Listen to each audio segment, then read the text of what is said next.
Hi అండి. ఈరోజు ప్రశ్నలు ఎన్ఎస్ఎస్ 61వ రౌండ్ 2004-2005 ప్రకారం భారతదేశంలో వ్యవసాయ పనిలో నిమగ్నమైన శ్రామిక మహిళా శాతం. Answer C 83.6%.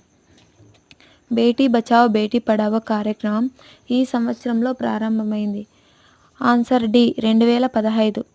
అంతర్జాతీయ మహిళా దినోత్సవం మనం ఈ తేదీన జరుపుకుంటాం. Answer C March 8.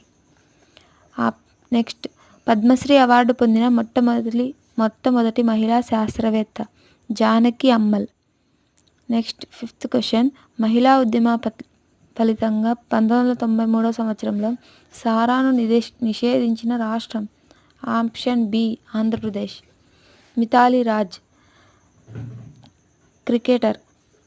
వందనా శివ శాస్త్రవేత్త. సీమ